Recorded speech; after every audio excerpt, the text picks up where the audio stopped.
స్ఫూర్తి ఇస్తారా? కడాన మీ పిల్లలుంటే ఆ పిల్లలతో సమానంగా ఈ పిల్లలను కూడా పైకి తీసుకొచ్చే బాధ్యత మీరు తీసుకోవాల్సిందిగా మిమ్మల్ని కోరుతున్నా. అందుకే మిమ్మల్ని అడుగుతున్నా, ఏ విధంగా సహాయం చేస్తారో మీరు చెప్పండి. 2014 అక్టోబర్లో కలిశాను సార్. ఫస్ట్ యుఎస్ నుంచి వచ్చి దేవుడి దయ వలన 20 సంవత్సరాలు అమెరికాలో పనిచేసి బాగా సెటిల్ అయ్యి ఇండియా వచ్చిన తర్వాత ఏదో ఒకటి చేయాలి అనుకునే టైంలో సార్ని 2014 అక్టోబర్లో కలుస్తాం జరిగింది. నీలాంటి వాళ్ళు 20 సంవత్సరాలు అక్కడ చేసిన తర్వాత ఇక్కడికి వచ్చి ఏదో ఒకటి చేయాలని చెప్పి నేను డేటా సెంటర్ పెడతానంటే చాలా ఎంకరేజ్ చేశారు. ఆ స్ఫూర్తితోనే నేను వెనక్కి వచ్చి అక్కడున్న ఎక్స్పీరియన్స్తో, అక్కడున్న కాంటాక్ట్స్తో, నెట్వర్క్తో ప్రపంచంలో one of the best data centre మన అమరావతిలో కడతాం జరిగింది. సార్ 2017లో ఓపెన్ చేశారు. ఆ తర్వాత ఎన్నో మంది, వేల మందికి ఉద్యోగాలు ఇస్తాం జరిగింది. ఇవి ఉద్యోగాలు ఎట్లాంటి ఉద్యోగాలు అంటే, కాలిఫోర్నియాలో ఒక క్లౌడ్ ఇంజనీర్, ఒక నెట్వర్క్ ఇంజనీర్, ఒక సైబర్ సెక్యూరిటీ ఇంజనీర్, ఇందాక పాప చెప్పినట్టు తను ఒక నెట్వర్క్ ఇంజనీర్, అట్లాగా ఎంతోమందికి ఇట్లా ఇక్కడ చుట్టుపక్కల కొన్ని గ్రామాల నుంచి తీసుకుని వాళ్ళు ఇవాళ స్కిల్స్ అప్గ్రేడ్ చేయించి వాళ్ళని ఒక 4-5 సంవత్సరాలు మన దగ్గర చేసిన తర్వాత ఇవాళ పెద్ద పెద్ద కంపెనీల్లో, Singapore airlines, city bank, bank of America, ఇలాంటి కంపెనీల్లో ఇవాళ చేస్తున్నారు వాళ్ళు. సో అంత కోట్లు సంపాదిస్తున్నారు. అలాగే ఒక ఎగ్జాంపుల్ సార్ చెప్పినట్టు అనిల్ కానీ, ఆ పాప రత్న కానీ ఇట్లాగే ఇంకొక 10 సంవత్సరాల తర్వాత వెనక్కి వచ్చి ఇట్లాగే ఏదైనా చేయాలని కోరుకుంటున్నాను. సో ఇవాళ సార్ చెప్పినట్టు ఈ కుటుంబాలు చూస్తుంటే చాలా కడుపు తళికిపోతుంది. కాకపోతే ఏంటంటే దేవుడు మనకు ఒక పొజిషన్ ఇచ్చాడు, అవకాశం ఇచ్చాడు. ఇలాంటి టైంలో మనం చేయకపోతే చాలా కష్టం. ఇంకొకటి ఏంటంటే సార్ టెలికాం పాలసీ గురించి చెప్పారు. 1994లో టెలికాం పాలసీ ఆ రోజున చేసి ఉండకపోతే మన ఇండియాలో ఇన్ఫర్మేషన్ టెక్నాలజీ అనేది అంత పెద్దగా ఇది అయ్యేది కాదు. తర్వాత మళ్ళీ సారే 99-2000 టైం ఫ్రేమ్లో మళ్ళీ ఇన్ఫర్మేషన్ టెక్నాలజీ తీసుకొచ్చారు. తర్వాత ఎన్నో లక్షల మంది మన ఆంధ్రప్రదేశ్ నుంచి వెళ్ళి ఎన్నో ఉద్యోగాలు చేసి ఎంతో చేస్తున్నారు. వాళ్ళంతా కూడా దీనికి ఈ P4 ప్రోగ్రామ్కి సహాయం చేయాల్సిన అవసరం ఉంది.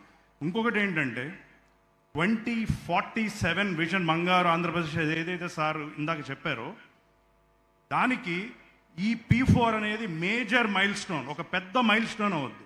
ఒక 5-10 సంవత్సరాల్లో ఈ P4 ప్రోగ్రామ్ మనం అందరం సక్సెస్ఫుల్గా ఇంప్లిమెంట్ చేస్తే ఇది ఒక హార్వర్డ్, స్టాన్ఫర్డ్ లాంటి యూనివర్సిటీల్లో ఒక కేస్ స్టడీ అవుతుంది.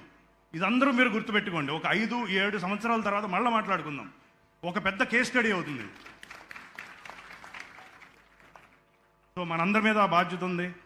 సో ఈ కుటుంబాన్ని ఇంకా చాలామందిని సార్ మేము ఒక అపాయింట్ చేసి మాత్రం ఒక సిఇఓని పెట్టి ఎంతమందిని మీరు చేయగలుగుతారు? ఈ ఊర్లో 306 మంది ఉన్నారు. ఈ ఊర్లో ఎంతమందిని మీరు అడాప్ట్ చేయగలుగుతారు? మేము 50 మెంబర్స్ తీసుకుంటాం సార్. ఈ ఊరు నుంచి 50 మెంబర్స్ ఆర్ 100 మెంబర్స్, 50 మంది గ్యారంటీగా తీసుకుంటాం సార్. 50 ఇంకా ఎక్కువ తీసుకోగలుగుతారా? 100 మెంబర్స్ సార్, వై నాట్?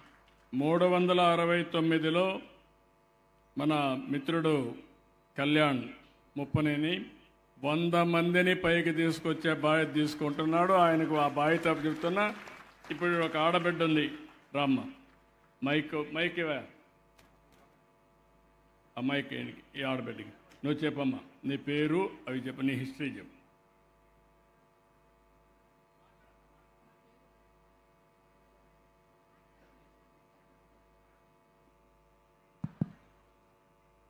గౌరవనీయులైన ముఖ్యమంత్రి గారికి నా నమస్కారాలు.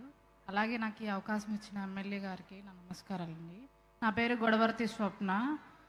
మా భర్త గారి పేరు కిరణ్ కుమార్. నేను వచ్చేసరికి నాకు 2 పిల్లలు ఉన్నారండి. 2 ప్రైవేట్ స్కూల్లో కాకుండా గవర్నమెంట్ స్కూల్లో చదివించుకుంటున్నాను. నాకైతే మా మామగారు కట్టించిన ఇంట్లోనే ఉంటున్నాం మేము. మాకు ఇల్లు లేదు. 4 ఫ్యామిలీలు ఒక ఇంట్లోనే ఉంటున్నాము. కొంచెం ఇబ్బందిగా ఉంటుంది ఇల్లు లేక.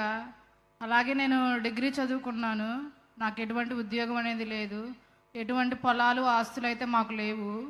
అలాగే మాకు కొంచెం ఇల్లు అనేది గవర్నమెంట్ ద్వారా చంద్రబాబు నాయుడు గారు మాకు సహాయం చేస్తే నాకు కొంచెం ఉద్యోగం ఇస్తే, అలాగే నా భర్త గారికి 15 రోజులకు ఒకసారి పని ఉంటుంది, సెంటరింగ్ వర్క్ చేస్తారు.